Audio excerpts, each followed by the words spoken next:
moi, puis savoir, quand on parle de culture, en réalité, ce qu'on ne peut pas t'arracher, ce que tu ne peux pas perdre, je parle ici en guillemets de la dignité, tout ce qui rentre dans le cadre des valeurs morales, parce que c'est quelque chose qu'on ne peut pas acheter, c'est quelque chose non plus qu'on ne peut pas vendre. Donc en réalité, de façon résumée, la culture, c'est ce qui te reste quand tu as tout perdu en réalité. En tant que sénifo, il faut connaître en fait la signification de son nom. Il y a la langue, parce que dans toutes les valeurs culturelles, il y a plusieurs patrimoines. Le patrimoine linguistique est là, on est sénifo, il faut pouvoir parler sa langue. On est sénifo, il y a le patrimoine vestimentaire sénifo, il faut le connaître. Il y a les danses du terroir, il faut les connaître. Et il y a la pratique du sénifo avec son identité aujourd'hui qu'on a en commun, qui est le poro. Donc pour un sénifo qui n'a ni fait le poro, qui ne connaît ni les valeurs de la semaine sénifo, qui ne connaît ni la signification de son propre nom, qui ne parle ni sa langue, mais je suis là de toi à moi. On ne peut pas dire que j'appartiens à une communauté, et puis tous ces différents patrimoines-là, tu n'as aucune connaissance. Vraiment, donc quand je parle des conditions, c'est ça en guillemets que je viens de détailler un peu, pour dire que tu ne peux pas tout connaître, mais prends un peu dedans, c'est bon. Quand tu sais que tu ne sais pas, tu sauras. D'accord. Il n'y a même pas de gêne là-dedans. Et tous mes amis ou connaissances, quand j'ai déjà l'information que celui-là, il est sénifo, mais il n'a aucune notion, je lui dis, mon frère, que tu sois dans l'administration, peu importe ton secteur d'activité, trouve un petit temps, ne serait-ce que venir au village, ne serait-ce que causer avec des amis. Même si tu arrives à te... C'est-à-dire que tu prononces difficilement les mots, ne te gêne pas, n'aie pas honte. Ne peut pas renier sa culture. On n'arrive pas souvent à comprendre comment est-ce qu'on arrive à s'adapter aux cultures des autres et ce qui est pour nous. C'est-à-dire quand tu parles, mais tu dis ça, c'est pour moi, on a des difficultés. Je ne dis pas que les autres qui n'arrivent pas à parler la langue, il faut on fait exprès. Non, d'autres sont dans des conditions où quand on explique, quand on t'explique, tu te rends compte que réellement, ce n'est pas évident que la personne vraiment puisse connaître la langue. D'autres ne sont même pas nés au village, à tel point qu'ils n'ont aucune idée ni du poro, ni de toutes ces valeurs qui incarnent le peuple sénifo. Mais, c'est vrai, les conditions n'ont pas été favorables pour l'apprentissage de la langue, pour l'apprentissage des pratiques culturelles sénifo. Mais dès le moment qu'on est conscient qu'on a des difficultés, qu'il y a certaines choses qui nous échappent, là maintenant, c'est un devoir maintenant personnel. Il faut maintenant revenir à la source. Vous voyez, aujourd'hui, nous sommes dans un autre monde où nous sommes familiarisés, nous avons épousé les valeurs culturelles de l'Occident ou de d'autres communautés. Je te jure, je te le dis, faisons attention. Je sais que je suis ce qu'on voit Alexis, mais il n'est pas évident que je sache qui je suis en réalité. Mais mes bases fondamentales, mes bases morales, parce qu'en réalité, il y a deux héritages. Vous voyez, on dit corbe. Le sénifo peut s'amuser avec tout, sauf sa dignité. Mais les deux héritages qui sont importants pour le peuple sénifo, un, l'héritage immatériel qu'on ne peut pas acheter. Et qui parle d'héritage immatériel, c'est tout ce qu'on ne peut pas toucher, c'est l'éducation. Le sénifo se pose la question, est-ce que mon nom peut être un laissez-passer pour mes enfants? Je veux, et j'invite nos auditeurs, auditrices, pour ceux qui m'écoutent actuellement, arrangeons-nous, M. Silas, à ce que nos noms soient des laissez-passer pour nos enfants.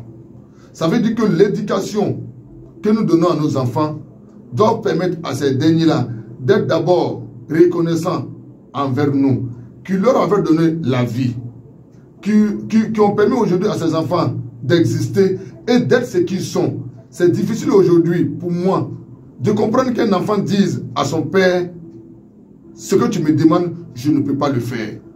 C'est depuis le bas âge. Le poro en pays sénifo, c'est l'intégration du jeune homme dans le réseau du village. C'est la préparation de l'individu pour ses tâches d'adulte en pays sénifo, qui est aujourd'hui, en guillemets, on parle de poro, mais c'est l'organisme initiatique où certaines valeurs sont enseignées. La notion du travail, le respect des lois civiques et la qualité des raisonnements. Mais la femme, à quelque part, il y a un âge, l'âge de la ménopause, quand ce n'est pas encore atteint par la femme, il faut savoir déjà qu'il y a certaines masses qui sont très sacrées. Parce qu'à vue d'œil, pour la femme, soit elle devient stérile, soit elle peut mourir. Donc c'est pourquoi on demande à la femme qui n'a pas encore atteint l'âge de la ménopause d'éviter de faire le poro. Mais par contre, il y a certaines communautés sénifaux, puisqu'il y a plusieurs sous-groupes sénifaux, oui, où la femme peut faire le poro. Donc c'est pourquoi, quand on dit que la femme ne fait pas le poro, c'est trop généralisé. Non. Il y a des communautés où la femme peut faire le poro, mais il y a certaines communautés sénifaux où la femme ne peut pas faire le poro, mais quand elle atteint l'âge de la ménopause, elle peut faire, mais il y a aussi des interdits là-bas. Voilà. C'est vrai que j'aime la culture sénifaux, mais à quelque part, je suis aussi acteur culturel. Et j'ai un festival que j'organise chaque année, le Sénang, où j'ai demandé au comité d'organisation d'intégrer un concours, le concours des valeurs de la femme sénifaux. Au début, certaines candidates venaient en pensant que c'était un concours de beauté. Je leur ai dit non. Dans ce concours, il faut d'abord pouvoir parler la langue sénifaux. Donc, l'un des premiers critères, c'est savoir parler la langue sénifaux. Le deuxième critère, c'est l'habillement, l'accoutrement. Il y a certaines femmes qui ne peuvent même pas attacher un pagne. Par contre, elles peuvent porter un t-shirt, un pantalon, une jupe, mais le pagne même qui est l'une des valeurs du sénifaux, elle a des difficultés pour attacher le pagne sénifaux. La troisième des conditions, c'est savoir préparer un plat sénifaux. Parce qu'aujourd'hui, même quand on partait dans les restaurants, dans les maquis, dans les hôtels, quand on vous donne le menu gastronomique, vous vous rendez compte que tout est importé. Ce sont des menus européens, mais on ne voit pas de sauce de genoux. L'habillement, vous voyez, cela, pour celui qui voit déjà l'habillement d'un initié, c'est torse nu, oui, sans chaussures, et il a seulement un cache-sexe. C'est ça. C'est un message. Qu'est-ce que ça veut dire? La prudence. Soyons prudents. La parole n'a pas de pied, mais la parole voyage.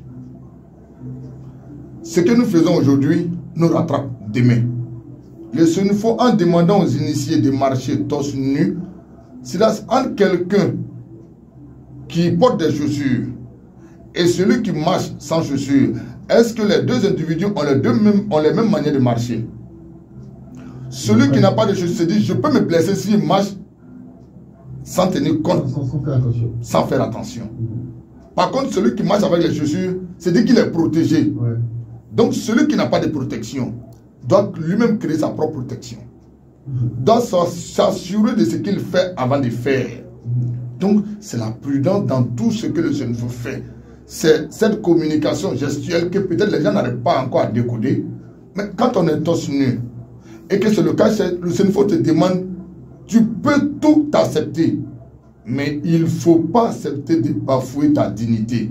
Il faut préserver ta dignité.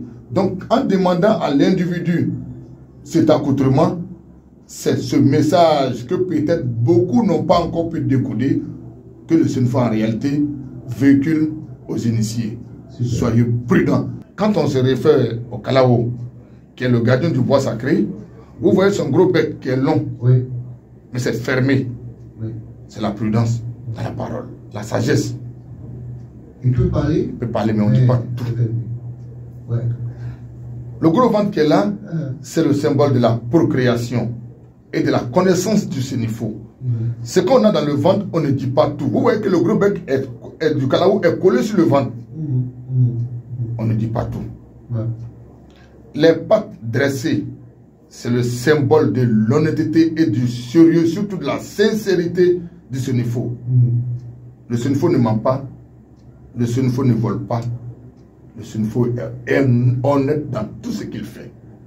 Les ailes déployées que vous voyez, c'est le symbole de l'accueil, c'est le symbole de l'hospitalité. Vous pouvez faire les enquêtes, vous allez vous rendre compte que tous les bois sacrés qui se retrouvent à l'intérieur de la ville ont une clôture autour, pour éviter que les gens, surtout les non-initiés, aient accès et ne soient pas indisposés dans les pratiques au niveau du bois sacré. D'accord. Je voudrais d'abord dire merci. Merci au chef de canton. Vous voyez, la gestion du pouvoir, aujourd'hui on parle de Peleforo Koulibaly. Son nom est sur l'université. Ouais. C'est un exemple très illustrant. On a la radio Peleforo. Nous sommes même dans la radio Peleforo. C'est déjà bon. D'accord. Mais Peleforo a fait parler de lui. Homme de sagesse, homme de valeur. le pouvoir traditionnel sénifo, autrefois, on avait le fanfon qui gérait les hommes. On avait le tarfolon qui gérait les terres. Et on avait celui-là qui gérait les cultes. Souvent, les trois individus, ou encore les trois chefs, étaient dans la même communauté. Le fanfon qui gérait les hommes, le tarfolon qui gérait les terres, et le souvent qui gérait, qui est entre le monde des morts, c'est-à-dire le royaume des morts et le royaume des vivants. Parce qu'en pays sénifo, on ne met pas dans le spirituel et le naturel. Okay. Mais ces trois personnes qui ont à quelque part une responsabilité. Mais vous voyez le fanfort, quand des hommes viennent habiter dans le village, il est heureux parce qu'il augmentait son effectif de gestion des hommes. Il ne pouvait pas refuser que quiconque vienne habiter sur ces terres. Le tarfolon, lui, il était heureux de recevoir encore des communautés parce qu'il pourvoyait ses terres.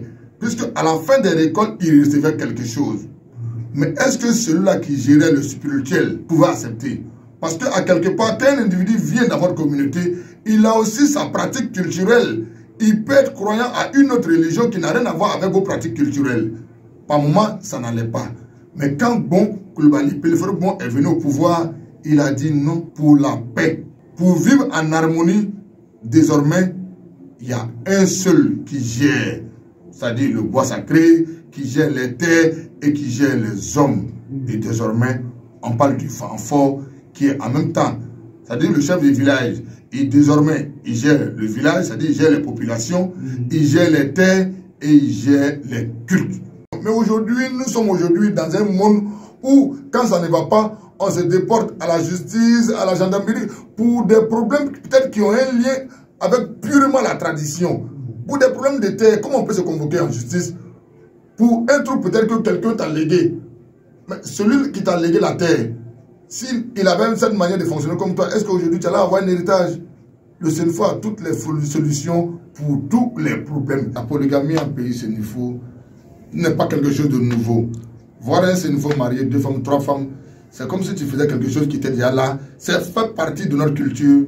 Donc, ce n'est pas quelque chose que quelqu'un est venu créer, qui est venu forcer. Non, non, c'est dans le quotidien, c'est dans nos pratiques. Tu peux marier une seule femme, on ne te dira pas autre chose. Mais dire que c'est une fois marié, 2 femmes, 3 femmes, 4 femmes, ça fait un problème. Il peut marier autant de femmes s'il le souhaite et s'il a les moyens.